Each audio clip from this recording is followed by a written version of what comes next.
የዊዝደም ሚዲያን ሰብስክራይብ ያድርጉ፣ ሼር ያርጉ፣ ላይክ ያርጉ፣ ያጋሩ። Subscribe to Wisdom Media. Welcome to Wisdom Healthcare. Stay healthy. Subscribe now.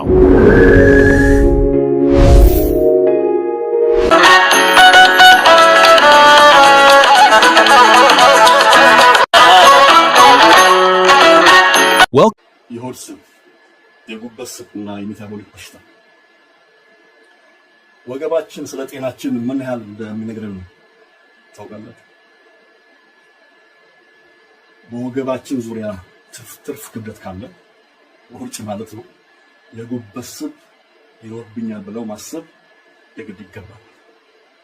ውርጭ ያለው ሰው እዚህ ጋር ትርፍ የሚነካው እንደዚህ የሚጨብጠው የሚያወዛውዘው ስብ ያለው ሰው ጉበት ውስጥ የጉበት ስብ ሊኖርብኝ ይችላል ብሎ ማሰብ መገመት የግድ ያስፈልጋል።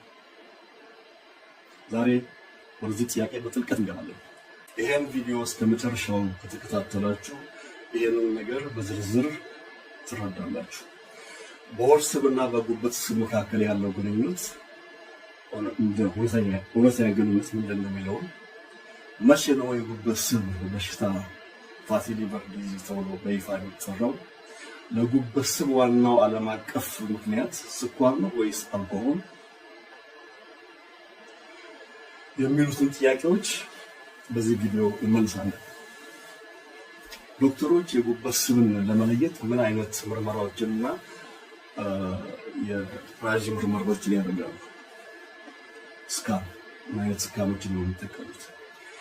የሜታቦሊክ ጤናውን ለመከታተል ቤት ውስጥ ምን አይነት መለኪያዎችን መጠቀም ይችላሉ? እና የጉበት ስብን በእውነት የሚቀንሱ የኑሮ ዘይቤ ለውጦች ምንድን ናቸው? ይህ ስለ ላቦራቶሪ ቁጥሮች ብቻ አይደለም። ጉበቶ የሆድ ስብና የሜታቦሊክ ሁኔታ ሂደቱ እንዴት እርስ በርሱ እንደሚገናኙ ለመረዳት ነው። ሰላም ለጤና ያለውላችሁ ዶክተር ደምስ ታደሰ ከዊዝደም ሚዲያ። ይህ ከዊዝደም ሚዲያ የሚቀርብላችሁ ዊዝደም ሄልዝ ኬር ነው። ለዚህ ቻናል አዲስ ከሆናችሁ ሰብስክራይብ አድርጉ። ሰብስክራይብ ያላደረጋችሁ ከሆነ ሰብስክራይብ አድርጉ፣ ያጋሩ፣ አስተያየት ይስጡኝ። ጆይን የሚለውን በመጫን አባል ቤተሰብ ይሁኑ፣ ቻናሉን ይደግፉ። በሆድና በጉበት መካከል ካለው ግንኙነት እንጀምር። የሆድ ስብና የጉበት ስብ ጠንካራ ትስስር እንጂ የግዴታ ህግ አይደለም። የሰውነት ቅርጽ ከቆዳ በታች ያለ ስብ ሰብኩቴነስ እና የውስጥ አካላት ስብ ቪዘራል ተብለው የተሰየሙ ብዙውን ጊዜ የምንሰማው የሆድ ስብ ካለ የጉበት ስብ አለብህ የሚል ነው። የሆድ ስብ፣ የጉበት ስብና የሜታቦሊክ በሽታ ወገቦ ስለ ጤናው ምን እየነገሩት ነው? የሆድ ስብ፣ የጉበት ስብ እና የሜታቦሊክ በሽታ የተያያዙ ናቸው። ይሄንን ወገባችንን ብቻ የወገባችን ስፋት ብቻ በማየት ልንረዳው እንችላለን። በመጀመሪያ በሆድ ውስጥ ያሉትን ሁለት የተለያዩ ስቦችን መለየት አለብን። አንደኛ ከቆዳችን ስር ያለው ከቆዳችን በታች ያለው ይሄ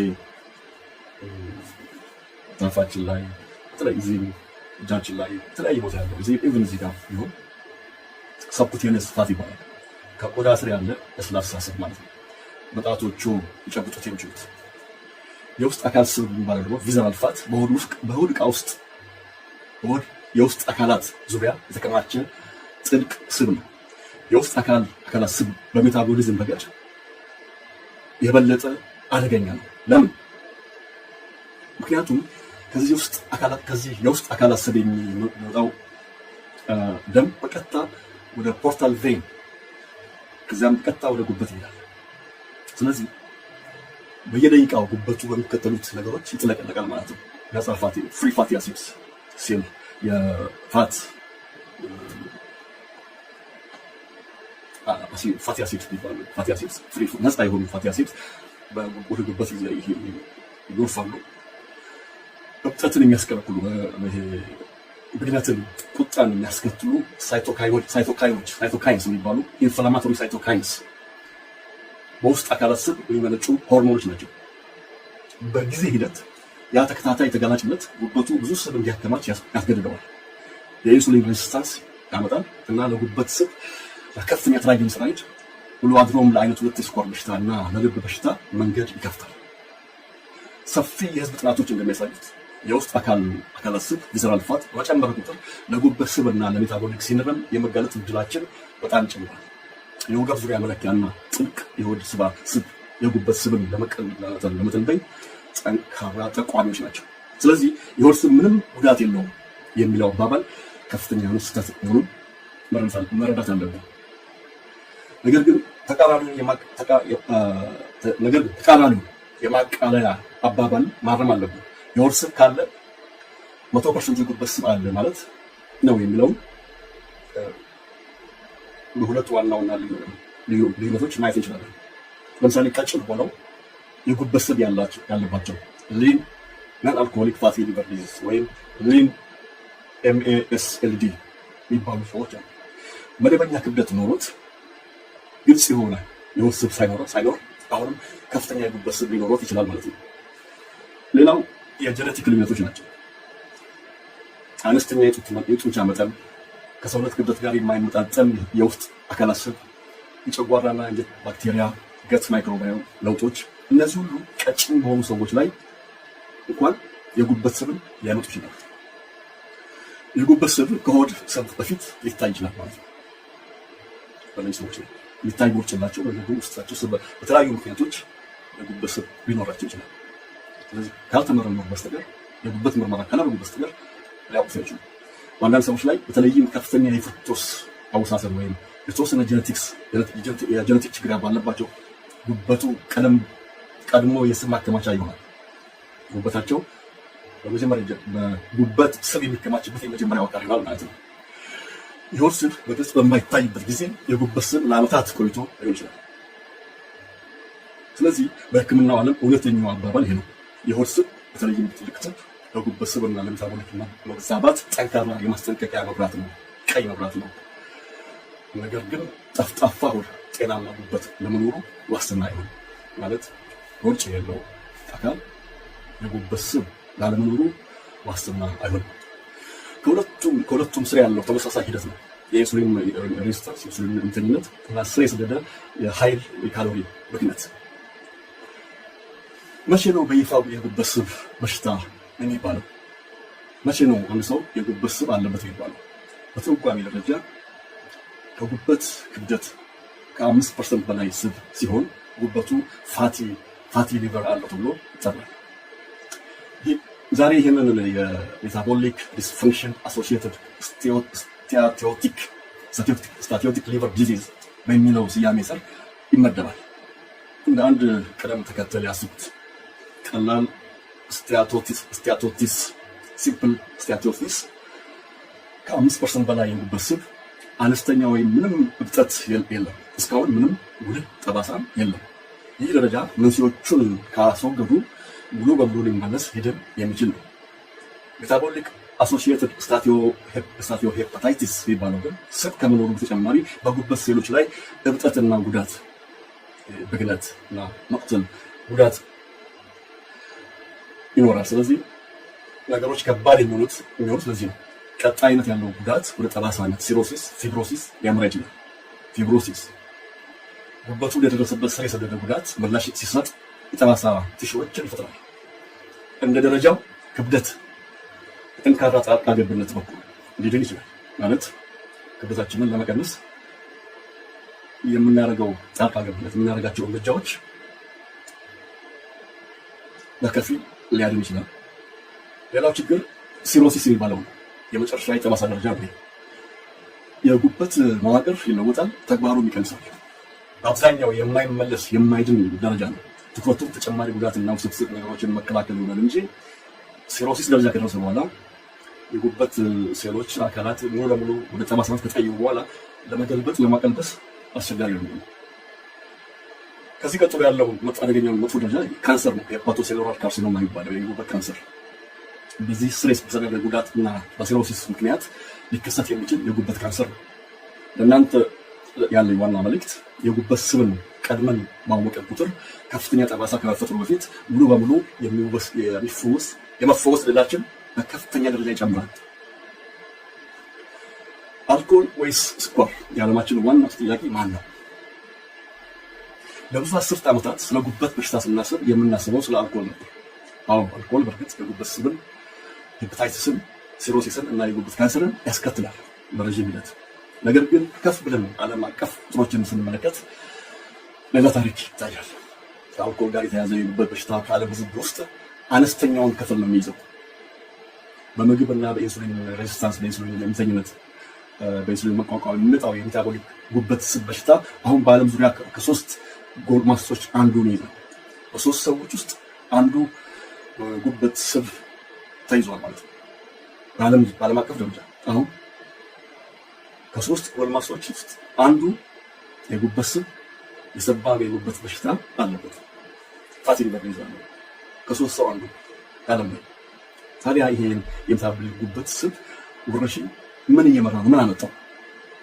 አንዱ ትልቁ ተዋናይ ፍሩክቶስ ስኳር ነው። የስኳር ጣፋጭ ግማሽ ክፍል እንግዲህ ስኳር ሻይ የሚጠጣበት ነው የሚጠጣበት ስኳር ግማሹ ፍሩክቶስ ነው፣ ግማሹ ግሉኮስ።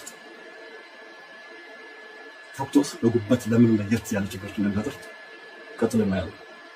አንደኛ የሚፈጭበት ቦታ ወደ ስራ ነው ወደ የሚቀየርበት ቦታ ግሉኮስ በሰውነታችን ውስጥ ግሉኮስን ብንወስድ ለምሳሌ በሰውነታችን ውስጥ ባሉ ሁሉም ሴሎች ጥቅም ላይ ይውላል።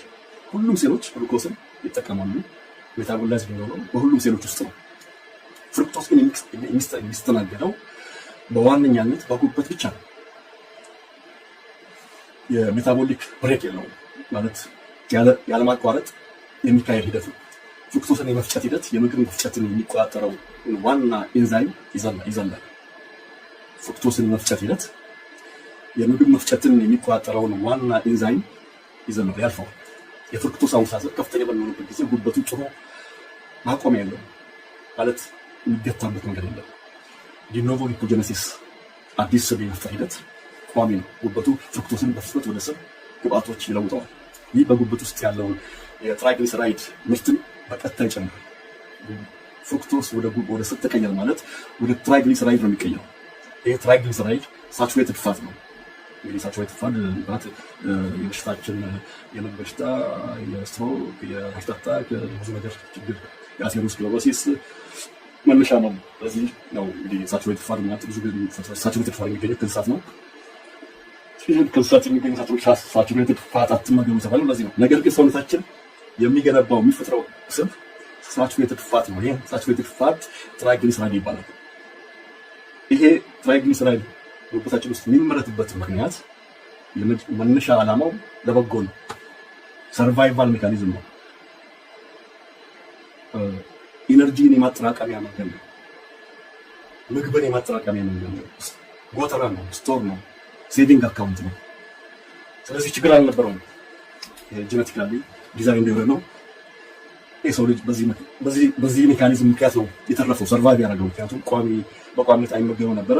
በተመገበ ቁጥር የተወሰነውን ወደ ጮማ ይቀይረዋል። ትራይግሊሰራይድ ጮማ ነው የሚያደርገው። ሳቹሬትድ ፋት ላይ ይጠራቀማል።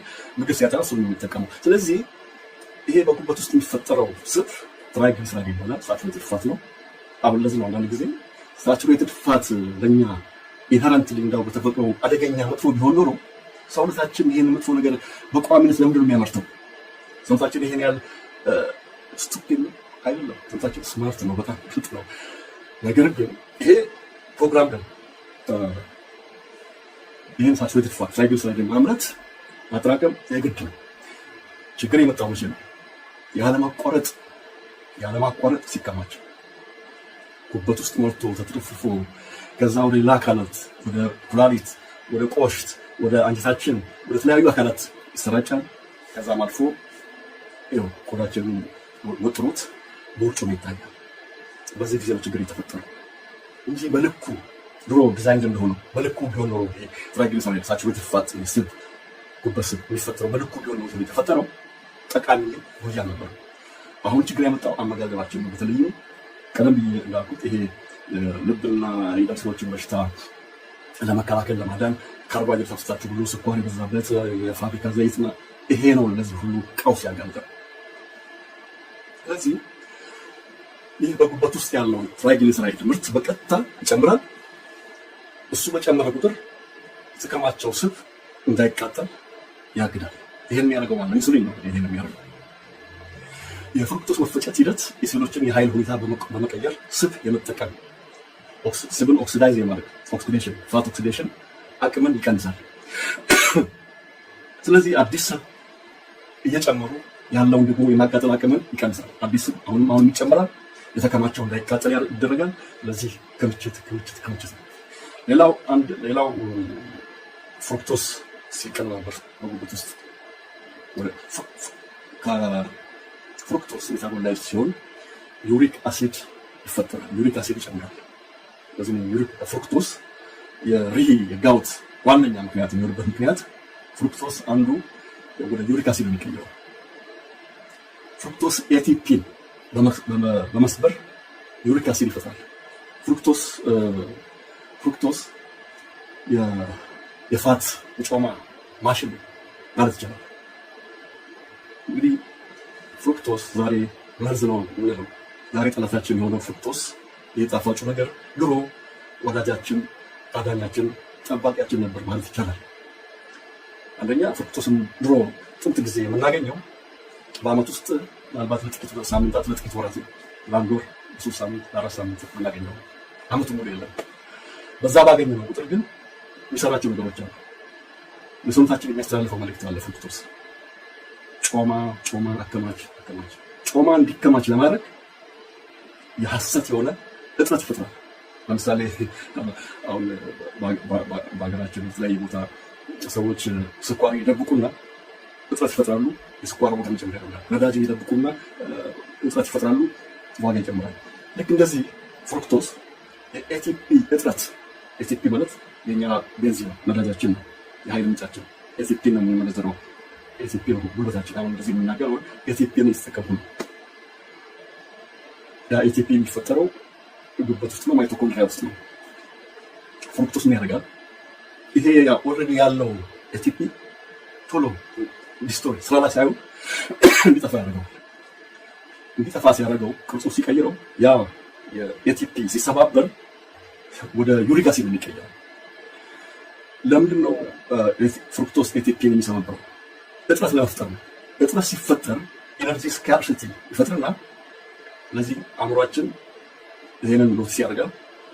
ኢነርጂ አጥሯል። ስለዚህ ያለውን ምግብ ሁሉ ወደ ስብ ወደ ክምችት ይሄድ ከማች የኢነርጂ የኃይል እጥረት እየመጣ ስለሆነ ክምችታችንን ማብዛት አለብን። ለዚህ ነው ወደ ጮማነት የሚቀይረው። እና ይሄንን እንዴት አሁን ይሄ ነገር ኢኒሻል ኢንቴንሽኑ የመጀመሪያ ዓላማው ጠቃሚ ነው ብያቸዋለሁ። ነገር ግን ይሄ ነገር ቋሚ ሲሆን ለበሉ የተከማቸውን ኢነርጂ ያጠፋ ጮማ እያከማቸ ቋሚነት ሲቀጥል ኤቲፒ ተበላሸ፣ ተሰባበረ፣ ጥቅም ላይ ሳይውል ተበላሸ ማለት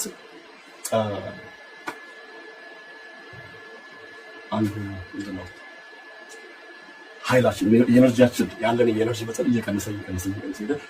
ደካሞች ምን ነው በየጊዜው የሚደካክመን ክሮኒክ ፋቲግ የሚያጋጥመን ለዚህ ነው። ፍሩክቶስ በበላን ቁጥር ጣፋጭ ነገር በበላን ቁጥር ይደካክመናል ብዙ ጊዜ እና ስለዚህ ፍሩክቶስ ኤቲፒን በመስበር ዩሪክ አሲድ ይፈጥራል። ከፍተኛ ዩሪክ አሲድ ደግሞ ከደም ግፊት፣ ከቁርጥማት፣ ከጋውትና ከደም ስር ጉዳት ጋር የተያያዘ ነው። የአንጀትና የጉበት ግንኙነትን ይጎዳል። ይሄ ፍሩክቶስ ከፍተኛ ፍሩክቶስ የአንጀት ባክቴሪያን ይለውጣል፣ ያጠፋቸዋል እና የአንጀት ግድግዳ ቀዳዳ እንዲፈጠር ያደርጋል። ሊኪ ገት የሚባል ነገር በሽታ ይወጣል። እዚህ ጊዜ ሊኪ ገት በሚፈጠርበት ጊዜ የአንጀታችን ሲሸነቆር ቀዳዳ ሲፈጠር በአንጀታችን ውስጥ ያሉ ባክቴሪያዎች እና ሌሎች መርዞችን በፖርታል ቬን በኩል ወደ ጉበት በመግባት ጉበትን ያቆስላሉ።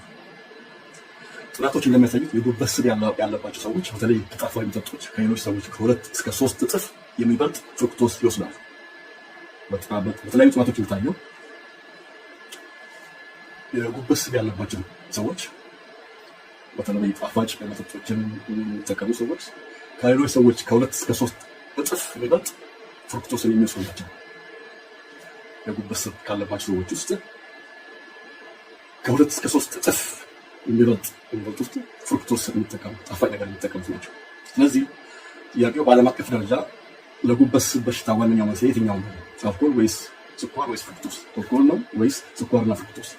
መልሱ አልኮል አሁንም ዋነኛ መርዝ ነው እርግጥ።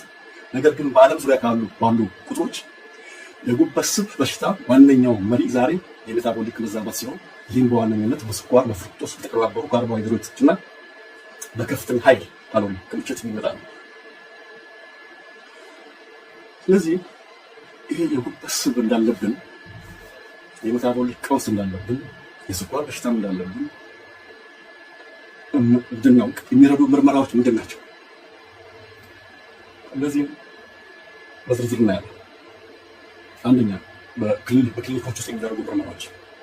አንደኛው በክሊኒኮች ውስጥ በዶክተሮች የሚደረጉ ምርመራዎች አንዱ የደም ምርመራዎች ናቸው።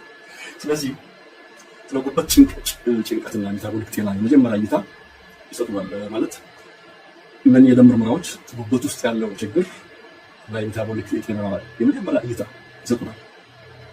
ለምሳሌ የጉበት ምርመራዎች ኤልቲ፣ ኤስቲ የሚባሉ ጂጂቲ ስማቸውን ማወቅ ያስፈልጋችሁ። የጾም ስኳር ማለት ፋስቲንግ ብለድ ሹገር ብዙ አይናገርም፣ እሱ ብዙ ጥቃሚ ያለም፣ ግን HbA1c በጊዜ ሂደት ያለ የደም ስኳር ቁጥጥር ምን እንደሚመስል ያሳያል። ስለዚህ ትንሽ ሊጠቅም ይችላል። HbA1c ምን ያህል ሄሞግሎቢን በስኳር በግሉኮስ እንደተበላሸ የሚያሳይ ስለሆነ አትሊስት የግሉኮስ ሜታቦሊዝም ላይ ችግር እንዳለ ጠቋሚ ነው። ፋስቲንግ ኢንሱሊን ዋናው ምርመራ ፋስቲንግ ኢንሱሊን በጾምበት ጊዜ ማለት ቁርስ ሳንበላ የምናደርገው ምርመራ እና ሆማ IR የሚባል ደግሞ አለ። ቆሽት ወይም ፓንክሪያስ የደም ስኳርን ለመቆጣጠር ምን ያህል እየደከመ እንደሆነ ይነግረናል። ለምሳሌ ፋስቲንግ ኢንሱሊን ምርመራ ስናደርግ የኢንሱሊን ምርመራ ነው። የኢንሱሊን መጠን ምን ያህል ነው ያው ስናደርግ ከፍ ብሎ ከታየ ሆማ IR የሚባለው ደግሞ ምርመራ ስናደርግ ከፍ ብሎ ከኖርማሉ ከተዛባ ቆሽት ወይም ፓንክሪያስ የደም ስኳርን ለመቆጣጠር ምን ያህል እየደከመ እንደሆነ የሚነግሩ ነገሮች ናቸው። ለዚህ ነው አሁን የስኳር በሽታ እንዳለብን የሚያደርገው የደም ምርመራ የስኳር ፋስቲንግ ግሉኮስ፣ ፋስቲንግ ብለድ ሹገር፣ ራንደም ብለድ ሹገር የምታመሳሰሉ ስናደርግ ስንመረመር ምን ያህል ከፋ ግሉኮስ ምን ያህል ከፍ አለ ነው። ስለዚህ ግሉኮስን ከፍ ብሎ ላናየው እንችላለን። ምክንያቱም ትግል አለ፣ ቋሚ የሆነ ትግል ላይ ስላለ ኢንሱሊን ስራውን እየሰራ ስለሆነ ኢንሱሊን በጣም መጠኑ እየጨመረ ግሉኮስን እያስተካከለ ስለሆነ ያማናየው። ፋስቲንግ ኢንሱሊን ምርመራ ብናደርግ ግን የኢንሱሊን መጠን በደማችን ውስጥ ምን ያህል እንደሆነ ያሳያል። ኢንሱሊን ከተወሰነ መጠን በላይ ጨመረ ማለት ኦልሬዲ የግሉኮስ ችግር አለ ማለት ነው። የስኳር በሽታ ጀምሮ ማለት ነው። የሚያሳዝነው ነገር ይሄ ፋስቲንግ ኢንሱሊን ምርመራ ሆማ IR የሚባሉ ምርመራዎች አይደረም አይሰጥ በጋይ ላይ በአሁኑ ባለው ሕክምና መመሪያ ውስጥ የሉም። ምክንያቱም አስፈላጊነቱ ላይ ግንዛቤ የለም። በቃ የስኳር በሽታ መነሻው ስኳር ነው ግሉኮስ ነው ስለተባለ የሚፈለገው እሱ ብቻ ነው። እሱ ነው የሚያነፈልሱት ስራቸው ብቻ። እሱ ሲያነፈልፉ አያገኙትም፣ በሽታው ይቀጥላል። ነገር ግን ይሄ የስኳር በሽታ መነሻው የኢንሱሊን መብዛት የኢንሱሊን ሬዚስታንስ መሆኑን በትክክል ብንረዳ፣ ስለዚህ መፈለግ ያለብን መመርመር ያለብን የኢንሱሊን መጠን ምን ያህል ነው። ስለዚህ ፋስቲንግ ኢንሱሊን ምርመራ ማድረግ ሆማ IR የሚባለው ከኢንሱሊን የተያዘ ምርመራ ነው። እነዚህ ምርመራዎች ማድረግ ነው በሽታው አለብን የለብንም ብለን እንድንወስን የሚያደርገን። አለበለዚያ አናውቅም። ብዙ ጊዜ ላቦራቶሪ ሄዳችሁ በዓመት አንዴ ነው በተለያየ ጊዜ የደም ምርመራ አድርጋችሁ ስኳር በሽታ የለብንም ተብያለሁ የምትሉ ሰዎች ተዘናግታችኋል ብዬ ነው የማስበው። በተለይ ቦርጭ ካላችሁ፣ በተለይ ውፍረት ካላችሁ፣ ቦርጭ ካላችሁ፣ የጉበት ስብ አላችሁ፣ የስኳር በሽታ አላችሁ። በድፍረት ነው የምናገረው። ስለዚህ ምንድነው ለማስፈራራት አለ፣ ለማስነገጥ አለ፣ ለማስጠንቀቅ ነው፣ ለማሳሰብ ነው፣ እርምጃ እንድትወስዱ ነው። ሌላው ምርመራ መደረግ ያለበት የስብ መጠን ሊፒድ ፓነል የሚሉት ነው። በተለይ እዚህ ውስጥ በጣም አስፈላጊው ምርመራ የኮሌስትሮል መጠን ኤልዲኤል፣ ኤችዲኤል ምናምን የሚለው አይደለም፣ ብዙ አያሳይም። እሱ ኤልዲኤል በተለይ ምንም የሚያሳየው ነገር የለም። ቶታል ኮሌስትሮል ምንም የሚነግረው ነገር የለም። ማይረባ የማይጠቅም ምርመራ ነው። ትራይግሊሰራይድ የሚባለው ጉበት ውስጥ የሚሰራው ስብ ሳቹሬትድ ፋት የእሱ መጠን ወሳኝ። የትራይግሊሰራይድ መጠን ጨመረ ማለት በጉበት ውስጥ የሚሰራው ስብ ጨምሯል ማለት ነው። ከፍተኛ ካርቦሃይድሬት፣ ከፍተኛ ግሉኮስ እየተጠቀሙ ማለት ነው። በዛ የተነሳ ከፍተኛ የሆነ ስብ ጮማ ጉበታችን ውስጥ እየተሰራ ነው፣ እየተከማቸ ነው ማለት ነው። ስለዚህ ትራይግሊሰራይድ የሚባለው ምርመራ ወሳኝ ነው ከሁሉም በላይ። ኢንሱሊን ፋስቲንግ፣ ኢንሱሊን፣ ትራይግሊሰራይድ ምን በጣም ወሳኝ ናቸው። ሌላው ምርመራ መደረግ ያለበት ዩሪክ አሲድ። ብዙ ጊዜ አሁን ዩሪክ አሲድ ጋውት ሲኖረን ብቻ ወይም ዩሪክ አሲድ አይተን አይ በቃ ይሄ የለብህም ደህና ነው እንላለን እንጂ ዩሪክ አሲድ ብዙውን ጊዜ ከከፍተኛ ፍሩክቶስ፣ ከኢንሱሊን ሬዚስታንስ፣ ከኢንሱሊን እምቢተኝነት ጋር ከሜታቦሊክ ሲንድሮም ጋር ከፍ ይላል። ዩሪክ አሲድ ከፍ አለ ማለት ይሄ ብቻ ነው፣ ብዙ ችግር ነው ያለው። የኢንሱሊን መቋቋም፣ የስኳር በሽታ ሊያመለክት ይችላል። ብዙ የሜታቦሊክ በሽታዎችን ጠቋሚ ሊሆን ይችላል የዩሪክ አሲድ ከፍ ማለት። ስለዚህ አንዱ ነው ሁሌ መመርመር ያለበት የዩሪክ አሲድ መጠን ማወቅ ያለበት ኖርማል መሆን አለበት። ስለዚህ ሙሉ የሜታቦሊክ ምርመራ ማድረግ ኮምፕሊት ብለድ ካውንት የሚባለው አልቡሚን፣ ቢሊሩቢን፣ ፕሌትሌትስ ለከፋ በሽታ ጠቋሚ ናቸው። ወሳኝ አይደሉም ግን አስፈላጊ ናቸው። እንግዲህ እስካሁን የነገርኳቸው የደም ምርመራ ነው። ሌላው ምርመራ የቪዥዋል ምርመራዎች ኢሜጂንግ ወይም እንደ ስካን፣ አልትራሳውንድ ይሆናል፣ ሲቲ ስካን ሊሆን ይችላል። እነዚህ ምርመራዎች ደግሞ በጣም ወሳኝ ናቸው።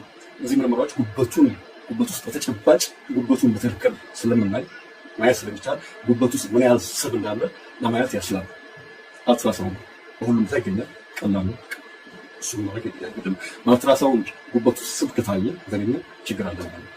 መካከለኛ ከፍተኛ ጉበት ስብን ለማየት ጥሩ ነው። አልትራሳውንድ ቀለል ያሉ ሁኔታዎችን ማለት አልትራሳውንድ ችግር አለበት የሚያሳየው መካከለኛና ከፍተኛ ጉበት ስብን ነው ለማየት የሚለው። ግን በጣም በዝቅተኛ ደረጃ ላይ ከሆነ በጉበታችን ውስጥ ያለው የስብ መጠን ዝቅተኛ ደረጃ ላይ ከፍ ብሎ ግን ዝቅተኛ ደረጃ ላይ ከሆነ አልትራሳውንድ ላያዩ ይችላል፣ ላያሳይ ይችላል። በቀላሉ የሚሰራ ፈጣንና ለማጣሪያነት በሰፊው ጥቅም ላይ የሚውል ኤምአርአይ አንዱ ነው። ማግኔቲክ ሬዞናንስ ኢሜጂንግ የሚባለው የጉበት ስብ በጣም ትክክለኛ በሆነ መንገድ ይለካል። ይሄ ነው ኤምአርአይ። አብዛኛው ለምርምር ወይም በልዩ ማዕከላት ጥቅም ላይ ነው የሚውለው እንጂ በተራው በኖርማል የላቦራቶሪ ምርመራ አይገኝም። ግድም ነው፣ በየቦታው አይገኝም። ብዙ ጊዜ ይሄ ኤምአርአይ ስራ ላይ የሚውለው ለምርምር ወይም በልዩ ማዕከላት ብቻ ነው ጥቅም ላይ የሚውለው። በከፋ ጠባሳና ሲሮሲስ በጣም ጠቃሚ የሆነ ምርመራ ነው። ሌላው የጉበት ባዮፕሲ ነው። ጉበት ላይ ናሙና ወስዶ መመርመር ነው። ጉበት ውስጥ ስብ አለ የለም የሚለው እንግዲህ አሁን እስካሁን ያየነው የደም ምርመራዎችን አይተናል። ክሊኒክ ሆስፒታል የምናደርገው የደም ምርመራና የዚህ የአልትራሳውንድ፣ የስካኒንግ፣ የተለያዩ ሲቲ ስካን፣ ኤምአርአይ የመሳሰሉትን ማድረግ ነው። ባዮፕሲ ግን ቤታችን ውስጥ ደግሞ ልናደርጋቸው የምንችላቸው ምርመራዎች ነፃ ይሁን። እነዚህ የማጣሪያ ማሳሪያዎች እንጂ መደበኛ ምርመራዎች አይደሉም። ነገር ግን በጣም ጠቃሚ የማስጠንቀቂያ ምልክቶችና የእድገት መከታተያዎች ናቸው። ለምሳሌ የወገብ ዙሪያ መለኪያ። ይህ በጣም የወገባችንን ዙሪያ በሜጀሪንግ ቴፕ መለኪያ ዙሪያውን ስንለካው የምናገኘው ቁጥር በጉበት ውስጥ ስብ መኖር አለመኖሩን ጠቋሚ ነው። ቀጥ ብለን ቆመን እግሮቻችን በትክክለኛ ስፋት ቆመው የወገባችንን ኢሊያክ ክረስት እዚህ በእምብርታቸው ዙሪያ ስንለካ ይሄ መለካት ኪቱን በሴንቲሜትር ወይም በኢንች ሊሆን ይችላል። ለምንድን ነው አስፈላጊ የሆነ? የወገብ ዙሪያ ከጉበት ስብ እና ከሜታቦሊክ ሲንድሮም ጋር በቅርበት ለተያያዘው የውስጥ አካል ስብ የተዛመፋት ጠንካራ ጠቋሚ ስለሆነ ነው የሚያስፈልገው። የተለያዩ ድርጅቶች የተለያዩ መለኪያዎችን ይጠቀማሉ። ግን እንደ አጠቃላይ መመሪያ በወንዶች ላይ ከ102 ሴንቲሜትር ወይም 40 ኢንች በላይ ከሆነ ከፍተኛ አደጋ አለ ማለት ነው። በሴቶች ደግሞ ከ88 ሴንቲሜትር ወይም ደግሞ 35 ኢንች በላይ ከሆነ ከፍተኛ አደጋ አለ። ለወንዶች 102 ሴንቲሜትር፣ ለሴቶች 88 ሴንቲሜትር ከዛ በላይ ከሆነ የጉበት ስብ አለ ማለት ይቻላል። ሌላው ቤታችን ውስጥ ልናደርገው የምንችለው የወገብና የቁመት ጥምርታ ዌይስት ቱ ሃይት ሬሽዮ ይባላል ነው። ይህ ከቢኤምአይ የበለጠ ቀላልና አንዳንድ ጊዜ የበለጠ ጠቃሚ ነው። ቢኤምአይ የሚባለው ነገር ቢኤምአይ ማለት ክብደታችንን ከቁመታችን ጋር አስልተን የምናገኘው ቁጥር አሳሳች ነው። ብዙ ጊዜ አይጠቅም። ምክንያቱም ክብደት ጮማን ብቻ አይደለም የሚያሳየው፣ ፋትን ብቻ አይደለም የሚያሳየው። ብዙ የተገነባ ጡንቻ ያለው ሰው ወፍር ከባድ ክብደቱ ከፍ ሊል ይችላል። ክብደቱ ከፍ አለ ማለት ጡንቻዎቹን ገንብቶ ሆነ ጠቃሚ ነገር ነው። ነገር ግን በቢኤምአይ ሲለካ ከፍ ያለ ቢኤምአይ ቁጥር ያሳያል። ይህ ሰው ከፍተኛ ውፍረት አለው፣ ኦቤዝ ነው ምናምን ተብሎ ሊፈረጅ ይችላል። ያ ስህተት ሊሆን ይችላል። ስለዚህ ቢኤምአይ ብዙ ጊዜ አስተማማኝ አይደለም፣ አውትዴትድ ነው፣ ስራ ላይ መዋል ያለበትም አይመስለኝም። ስለዚህ ይሄ ዌስት ሰርከምፈረንስ ማለት የወገባችን ዙሪያ ስፋት እና ዌስት ቱ ሃይት ሬሽዮ የቁመታችንና የወገባችን ስፋት ሬሽዮ እሱ አንድ ጥሩ ጠቋሚ ነው። ምንድነው ቀመሩ? የወገብ ዙሪያ ቁመት ይታያል። ቁመቱ ለምሳሌ 170 ሲሆን 170 ሴንቲሜትር ከሆነ ወገባችን ደግሞ 85 ሴንቲሜትር ከሆነ የወገብና የቁመት ጥምርታው 85 ሲካፈል ለ170 ይሆናል 0.5 ነው ማለት ነው። ይሄ 0.5 ማለት አጠቃላይ ወገቡን ከቁመቱ ግማሽ በታች ለማድረግ ይሞክሩ ነው ዋናው። ስለዚህ ከ0.5 በላይ ከሆነ ውጤቱ የቁመታችን ማለት ወገባችን ስፋት ለቁመታችን ስናካፍለው የምናገኘው ሬሽዮ ከ0.5 ከሆነ ሰላም፣ ከ0.5 በላይ ከሆነ ግን የልብና የሜታቦሊክ አደጋ መጨመሩን ያሳያል። የጉበት ስብ መሆኑን ያሳያል። ይሄ እንግዲህ ሁላችን ቀላል ነው። ወገባችን ከቁመታችን ግማሽ በላይ ከሆነ ያ የሜታቦሊክ እና የጉበት ጤናችን ቀይ መብራት በርቶበታል ማለት ነው። አሁን ክብደት የሰውነት ክብደትን እና ለውጡ ይጠቅማል አይጠቅምም? ምናልባት የሰውነታችን ክብደት መለካት የሚጠቅመው ለውጡን ለማየት ነው። እየቀነሰ ሄደ ወይስ እየጨመረ ሄደ የሚለውን ለማየት ነው የሚጠቅመው። የጠዋት ክብደታችን በሳምንት አንድ ወይም 2 ጊዜ በተመሳሳይ ሁኔታዎች መለካት ጠቃሚ ነው። ያን ከወገብ መለኪያ ጋር ማጣመር በወራት ውስጥ በክብደት እና በወገብ ላይ የሚታይ የጭማሪ አዝማሚያ የላቦራቶሪ ምርመራዎች ውጤት ሳይመጣ በፊት ትልቅ ማስጠንቀቂያ ነው። በወራት ውስጥ በክብደት እና በወገብ ላይ የሚታይ የጭማሪ አዝማሚያ ከታየ የላቦራቶሪ ምርመራ ውጤቶች ሳይመጣ ጭምር አመልካች የጉበት ስብ እንዳለን የሜታቦሊክ ችግር እንዳለን አመልካች ነው፣ ማስጠንቀቂያ ነው። ሌላው ቤታችን ውስጥ ልናደርገው የምንችለው ቀላል ምርመራ የደም ግፊታችንን መለካት ነው። የደም ግፊታችን ከፍተኛ የደም ግፊት አለን ማለት የኢንሱሊን ሬዚስታንስ የኢንሱሊን የሚተገኘው ተፈጥሯል ማለት ነው። ኢንሱሊን በደማችን ውስጥ በጣም በዝቷል ማለት ነው። ምክንያቱም የደም ግፊት የዋናው ስትሬንሻል ሃይፐርቴንሽን የሚባለው ዋናው የደም ግፊት ዋነኛ መነሻ ምክንያት ኢንሱሊን ሬዚስታንስ ነው። የኢንሱሊን መብዛት እና በዛ ምክንያት የተፈጠረው የኢንሱሊን ሬዚስታንስ ነው። እና ስለዚህ አንዱ የሜታቦሊክ ችግር አለብን የለንም፣ ጉበታችን ስብ አለ የለም፣ ስኳር በሽታ አለብን የለብንም ምናምን ኢንሱሊን ሬዚስታንስ አለብን የለብንም የሚለውን ለመለካት አንዱ ለማረጋገጥ ቀላል የሆነ የደም ግፊታችን በየጊዜው ቼክ ማድረግ ጠቃሚ ነው። ቤት ውስጥ ባለ ምሳሌ ይሄ የደም ግፊት መለኪያ ማሽን ሁላችንም ቢኖረን ጥሩ። በየጊዜው ብቻን በየቀኑ ካልተቻለም በሳምንት አንድ ቀን የደም ግፊታችን ብንለካ በጣም ጠቃሚ ነው።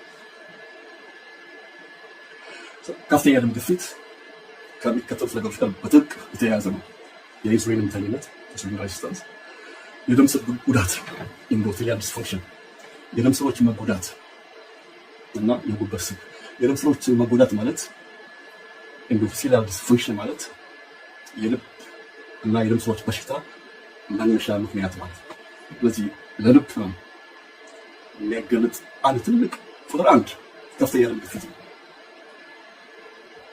ከፍተኛ የደም ግፊት ደግሞ የሚመጣው እንዴት ነው?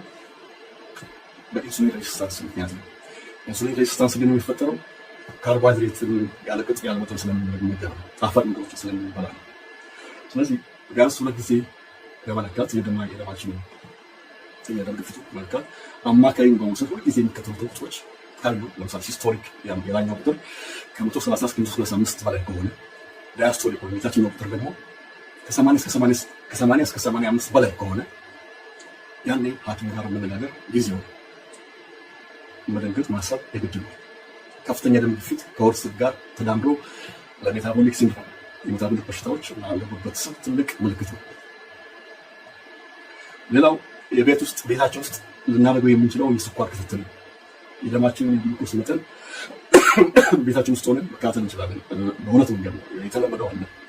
በመርፌ እየወጋን ደማችንን እያፈሰስን ያንን ደማችንን በመመሪያ ውስጥ አስገብተን የምናየው ነው።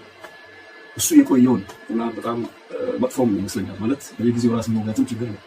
ነገር ግን አሁን ቀላል ማሽን ተፈጥሯል። እዚህ ላይ የተለጠፈ ነገር አለች እና ያንን የተለጠፈችው ነገር በስልካችን ላይ ስካን እናደርጋለን። በደማችን ውስጥ ያለውን የግሉኮስ መጠን ያሳያል። ምንድነው ይሄ የሚባለው? ይሄ መሳሪያ ኮንቲኒየስ ግሉኮስ ሞኒተሪንግ ይባላል። ሲጂኤም የሲጂኤም አዲስ ማሽን ነው። በቅርብ ጊዜ ነው የወጣው። አንዳንድ ሰዎች ኢትዮጵያ ውስጥ ያሉ ሰዎች እንዳላቸው ሰምቻለሁ እና ዋጋውም ውድም አይመስለኝም። እንደው ከቻላችሁ እሱን ገዝታችሁ ስኳር በሽታ ኖረባችሁም አልኖረባችሁም ግሉኮስን ካርቦሃይድሬትን ለመቆጣጠር ከፈለጋችሁ የትኛው ምግብ ነው ከፍ የሚያደርግብኝ፣ የትኛው ምግብ ስበላ ነው የሚሻለው የሚለውን ለማወቅ ነው። ልክ ከተመገባችሁ ማለት ከጥቂት ጊዜ 30 ደቂቃ ምናምን በኋላ ብታዩት ያ ምግብ ምን ያህል ግሉኮሳችሁን በደም ውስጥ ከፍ እንዳደረገው ይነግራችሁ። ስለዚህ ከዛ በኋላ ያን ምግብ ትተዋላችሁ ማለት ነው። ይሄ ምግብ ግሉኮስን የሚጨምር ነው ወይ ትተውታላችሁ ወይ ትቀንሱታላችሁ። እና ይሄ ሲጂኤም በጣም ጠቃሚ ነገር ነው።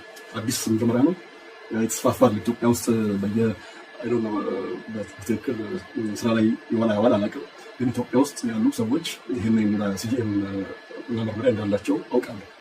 ይሄ ሲጂኤም የሚባለውን አዲሱን የደም ግሉኮስ መመርመሪያ ስንጠቀም ለምሳሌ ከምግብ በኋላ ያለው ስኳር ከምግብ ከ1 እስከ 2 ሰዓት በኋላ ስንለካው ቼክ ስናደርገው ስካን ስናደርገው ስልካችን ከተለመዱ ምግቦች በተለይም ከፍተኛ ካርቦሃይድሬት ወይም ጣፋጭ ምግቦች በኋላ ያለው ማለት ነው ያለው ከፍተኛ የስኳር መዝለል ከፍ ማለት የሰውነት ስኳርን የመቆጣጠር አቅም እንደቀነሰ ያሳያል።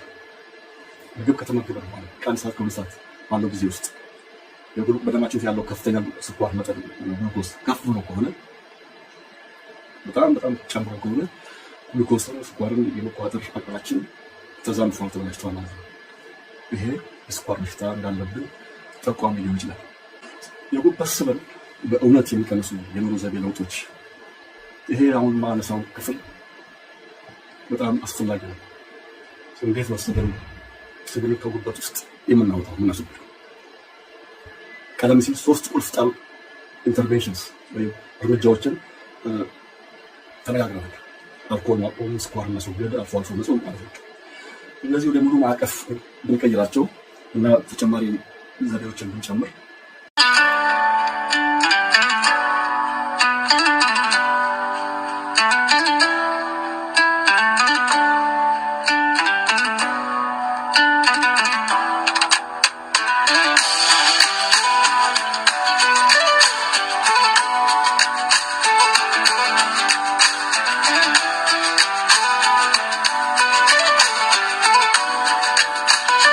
የዊዝደም ሚዲያን ሰብስክራይብ ያድርጉ፣ ሼር ያርጉ፣ ላይክ ያርጉ፣ ያጋሩ። Subscribe to Wisdom Media. Welcome to Wisdom Healthcare. Stay healthy. Subscribe now.